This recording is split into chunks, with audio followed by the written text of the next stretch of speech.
So you're thinking of making a move to Long Island, and there's some things you just may not know. What do the locals say? What is there to know about Long Island? Well, as someone like myself and Aaron, both my partner and I, are people that have grown up on Long Island, moved out of Long Island, and then moved back to Long Island, I'll tell you some of the things that if we were moving here for the first time, we wish we would have known before I guess we were born.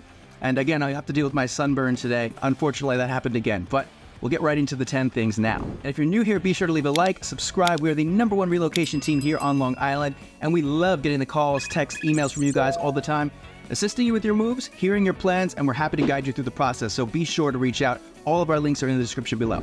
So the first thing you want to keep in mind is the cost of living. What do I mean by that? HOA fees, taxes, insurance. So this affects you in many forms, and it also affects what's coming in and coming out of your bank account. For example, when you are paying your mortgage, you also have to keep in mind your HOA fee is separate. So when you're running that monthly payment, you want to keep that aside from the rest of your expenses. Utilities, right? Those can vary, and they can be, depending on where you are, as high as $100 a month if you're in a condo, but it can even go higher as a few $100s a month if you're in a house. Now, if you're in a co-op, a lot of these expenses are included, so just keep that in mind. Something that people do very commonly in New York is lease, purchase, or buy solar panels outright. When you purchase the solar panels, it actually offsets your utility costs, so people opt in to do that. And the good thing is it's transferable. So if a new owner takes over your home, you can actually transfer the lease to them or the ownership, etc. So the thing about New York is that we're actually in the 4 seasons every single year. So what that essentially means is some months you're going to pay a higher bill than normal, and some you may just pay little to no expense in that regard. In regards to taxes, one thing to keep in mind that we will walk you through is, although taxes go up every single year, you can grieve them, and we will try to help you do that to save you money. One of the things we can also do is provide you a free comparative market analysis on your home that you purchase every year, so that you can also lower your tax costs and also know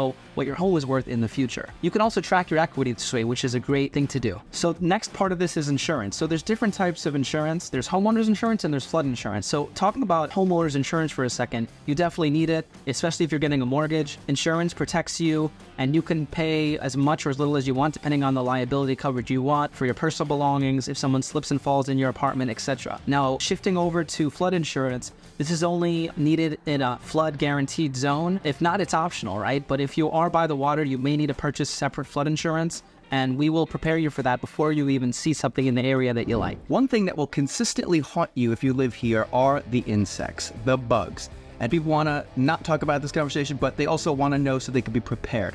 Well, it's seasonal here, and mainly the only time that you're going to have problems with bugs and you're going to encounter bugs is going to be in through the spring and into the summer. Okay, usually things kind of hibernate off into the fall, but the bugs that you're going to see here are mosquitoes, lanternflies, and absolutely termites, okay? So we'll start with the lanternflies. These things just come in plagues. There's about 1,000 of them at any given time. If they're in an area, they're just there. They're an invasive species. They don't really do anything to harm you. They don't bite you. They don't bother you, but they're kind of gross to look at, and they're just like red and gray. It's a little bit gross. And that happens like every 7 years. There's like a drove of them, and then you don't see them for a while, and then they come back in 7 years. So we're going through it right now in 2024 summertime. Mosquitoes. Now, these are huge here because we're on an island. There's a lot of humidity, so you have a lot of water. That brings the mosquitoes around, and they will bite you, more so if you're in a newer area than you've been before. But you're going to be seeing these especially close to your shores and any kind of wooded areas. So almost everyone that I know that owns a house out here has a mosquito team come in, treat the lawn, treat the bushes, the shrubs, so that the mosquitoes don't come by. Some of them work, some of them don't. There's still going to be bugs, so make sure to grab yourself a bottle of Deep Woods. This is the best that I've found to work in this area. It repels ticks, it repels flies, it repels mosquitoes. It kind of takes care of all of them, and it's meant to be in the woods. So in the worst areas, break out Deep Woods. And I'm not paid by them to say that, but that's what I personally use and pass around to all the families, the parties, and things like that. Flies are another thing, by the way. Flies, if you're going to the beaches, they have horse flies there, and these things will take a bite out of your skin. It hurts. So again, same thing, even if you think you're going to the beach, bring the Deep Woods even though you're not in the woods, because it will repel them and keep them off of you. Now, the word termites does scare people. I'm aware of this, but it's something we have to deal with out here. And typically what happens is someone gets termites on the block, they end up treating them, and the termites leave that house, go right to the next house, they treat it, goes to the next house. So it has nothing to do with how you take care of your home. It's just inevitable, but they're very easy to treat, and they guarantee it for a year. They warranty it. So if you are having your house and you're going to want to sell that house, we'll make sure to get a warranty on that, and it covers you and it covers the buyer going into the transition of the property. So termites are often a thing out here. It's not as big of a problem as you think it is. Next is going to be beaches. So the thing about beaches is there's public and private beaches, and the difference is some you have easy access to and some you actually have to pay for. So depending on what type of vibe you want, might as well go for the private beach, pack everything into one car so you pay one cost. But this will be dependent on your location, specifically where you live. So for people that live closer to those beaches will have to pay less than people who live farther away, because some of them might be residents of the town. If you're not a resident of the town, then you have to pay a premium to get into that beach. Sort of like an exclusive community group. Pausing the video, I hope you guys are enjoying. If you are, be sure to leave a like, subscribe if you haven't already, and make sure if you or anyone you know is making a move out here to Long Island, or maybe you're leaving, sadly enough, be sure to reach out to us. All of our information is in the description below. We're the #1 relocation team here on Long Island, and we look forward to hearing from you guys. So some of the beaches I have in mind include Jones Beach, Long Beach, Fire Island, and Gilgo Beach. Some of these beaches are all across the island, and I believe you will enjoy, and they each actually give you a different taste of what Long Island has to offer. However, when you are relaxing at these beaches, you're going to see more of an open water into the ocean than the Long Island Sound, because all of these are on the South Shore. Emergency services. Long Island is known to have some of the best hospitals in the country, and here they are. You're going to want to know what they are. We have Stony Brook University in Stony Brook. We have Nassau University Medical Center, that's in East Meadow. North Shore LIJ, which is in Plainview. These are your big three guys, and they're pretty much from one end of the island to the middle of the island to the other end of the island.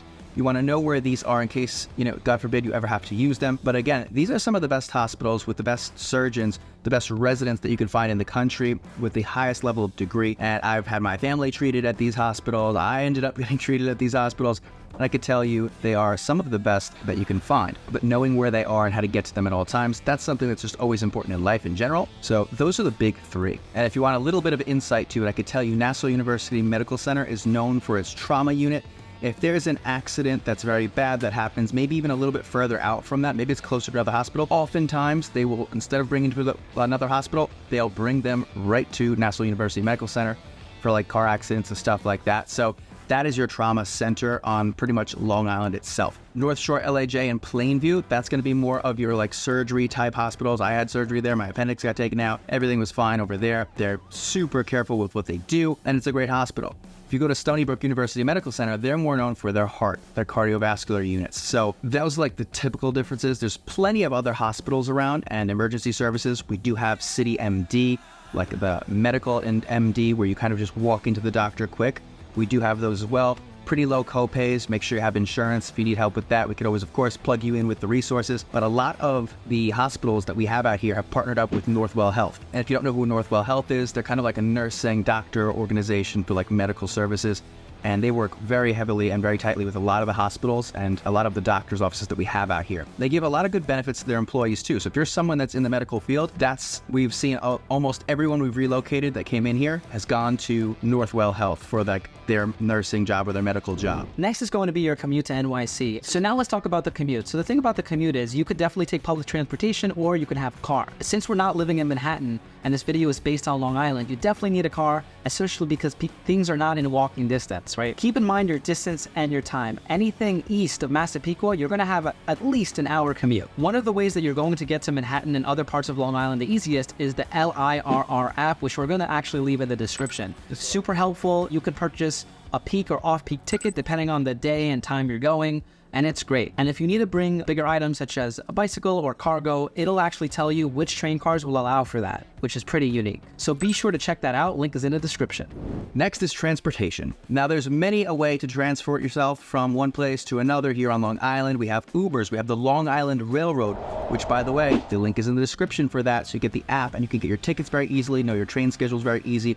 That makes it a one-stop shop. Then we have the buses. So Aaron and I say this repeatedly, if you're gonna live on Long Island, it's very important that you own a car, in our opinion, because Ubers can get very expensive, and especially if you're someone that lives a little bit maybe deeper in Suffolk County, and you have to transport yourself to Nassau County or even Manhattan during the day, it can run up a bill for you. So owning that car is important, and there's plenty of places you can get cheap cars around here and cheap leases and great deals and stuff like that. So having a car is something I could not do without here on Long Island, especially for not just my job, but if I was doing something else, it would really require me to have a car as well, just to get in and out and at the convenience, because you don't want to be stuck on a schedule of a bus or waiting for a train or waiting for an Uber that you don't know where they are, what the timing's going to be. So it gives you more security if you can own that vehicle outright or have a lease or something that you could just have to get yourself around. The Long Island Railroad, every single town has a stop. Of all the train stops that you can see, the different lines, the Ronkonkoma line, the Long Beach branch, everything, the Port Washington. So they all have, even the Babylon line, they're all giving stops. Now it makes it very easy for you to get from Manhattan to back to Long Island, or from Long Island back to Manhattan,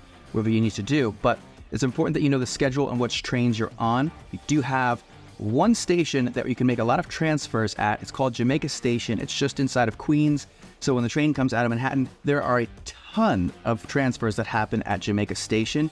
It's a very big place. There's a lot going on. But if you have that train time app, which is in the description of every video we have, make sure to download it because it will let you know exactly what track to go to, which stairs to go up to get to transfer from one track to the other.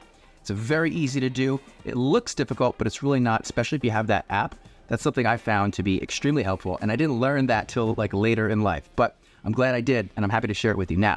Buses as well. There's public transportation at every single town that we have. Just make sure that you know the timing, and there's apps for that as well. You can look online, and when you book your tickets, you just want to know which branch, because that works kind of like the train, where instead of being on a train though, you're on a bus, and it's going to take you to one stop. You may have to get off, get on another train, wait at another stop.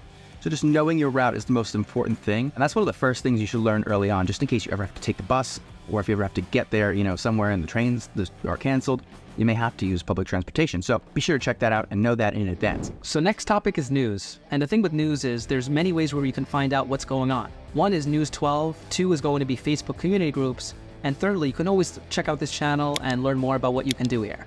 So Long Island, specifically Nassau and Suffolk County, is a very tight-knit community, and the thing about that is you want to know what's going on by joining these community groups and knowing what's happening before it even happens. So what do I mean by that? I'm talking about storms, top news, as well as what's happening in the sports world, or if there's maybe an event being taking place that only happens once every year. Additionally, you're going to want to stay updated politically with any policies that might affect you locally. Make sure to leave a like on this video if you're enjoying yourself, and be sure to subscribe. And if your friends, your family, you are making a move in or out of Long Island, we are happy to get your calls, texts, emails. We love when you guys reach out to us. And we're the #1 relocation team here in Long Island. We love hearing from you, and we're ready for your call. Entertainment and nightlife. Now for this, it could be very particular for what you guys may like, what you guys maybe don't like. I myself like to get out and be very social, go to networking events. And so what I could tell you is some of the main spots that you'll see and that are like a little bit of a bigger scene. We'll start with Nassau County. You can see in Rockville Center, it's kind of like a strip, literally Main Street, and you have just bars, restaurants. Sometimes we have outdoor seating there.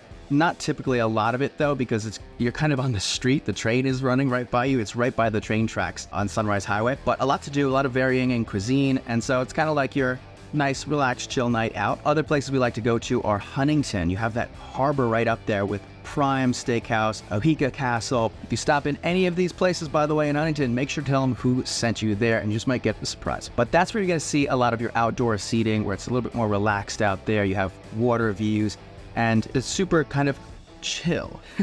The more rowdy things to do are going to be on the South Shore. That'll be in towns like Babylon, Patchogue out in Suffolk County. They get wild down there. They have a Live After 5 every Thursday in Patchogue Village, where they shut down the entire road, okay? You cannot use Main Street at all. East or West Main Street is done. They put rides, carnivals, games, and a ton of stuff happens with the restaurants, a lot of deals. It's very fun. That happens during the summer. It's Live After 5. So it starts at 5, goes till pretty much 5 a.m. If I'm being honest with you, that's what they do. But it's a great scene to have a good time at, and you could definitely bring the kids there. Again, rides and games. Also, some of the concert halls that we do have in Huntington, you have Paramount Concert Hall. This is amazing for seeing comedians, seeing your favorite singer or artist. They definitely do pop in there quite a bit. Also, you do have Northwell Health Theater. This is at Jones Beach. It's just next to the Pencil over there. This holds about 18,000 people, and big artists come in there. We have like Brantley Gilbert comes in, or Luke Bryant, and they'll sell out the entire stadium. There'll be a tailgate there. So really cool stuff happens over there. That's more of like your come alive stuff. I saw Billboard's Top 100 there, so they had like a bunch of artists come in at once. That's more of like your bigger concert hall that you'll see. And again, one way in, one way out of there. It's Wantagh Parkway. So you're going to see one of those events over there.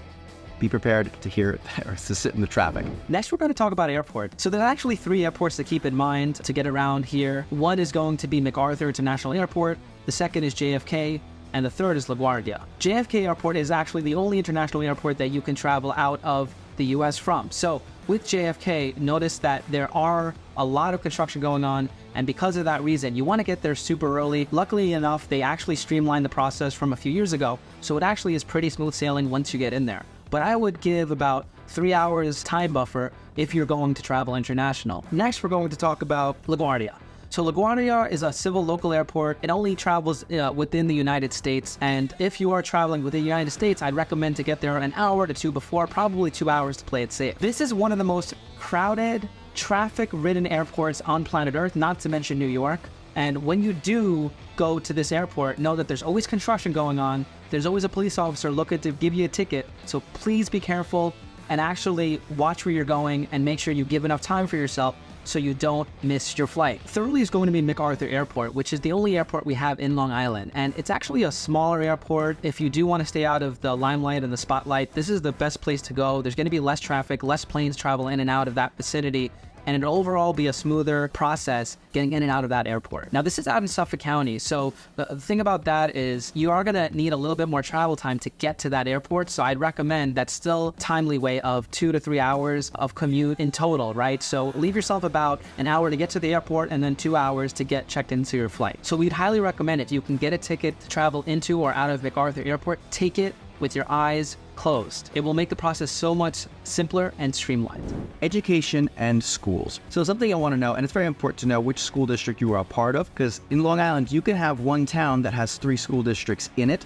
And if you want a certain particular way or thing about the school that you're going to send your child to, you're going to want to know exactly which zone you're in. And it's a funny thing, because if you do have yourself in one zone, but you're just on the border, a lot of times they'll let you slide into the other school district. So it's kind of a tricky thing. So it's very important. We do keep this link in all of our descriptions as well. Greatschools.org. You can get your ratings. You can get your analysis of the school that you're going to be looking at. If you do contact us, we can set up a virtual tour with the principal for you. So you get to see what the children look like in there, what the scene looks like, and kind of assess for yourself. And we're happy to do that. And principals are oftentimes very happy to show off their school as well. So win-win, but make sure you do your research. And if you have questions on houses that you like and we're sending you homes, any homes that we send you guys is going to have a direct link to exactly which district it's in. And we'll verify this as well, but that's how you know you're keeping in a certain district. So all of our MLS details are verified by us as well as our brokerage. So we make sure that you have all that information given to you. Thank you for watching, guys. You made it to the end. We appreciate every viewer that watches us. And we love, again, when you guys reach out to us as well. We love communicating, hearing your story, what you're going to do, what your plans are, and just exactly how we can help you. So if you're making a move in the next 10 days, 10 months, be sure to reach out to us, and we're happy to get your calls. We will see you in the next video. Take care.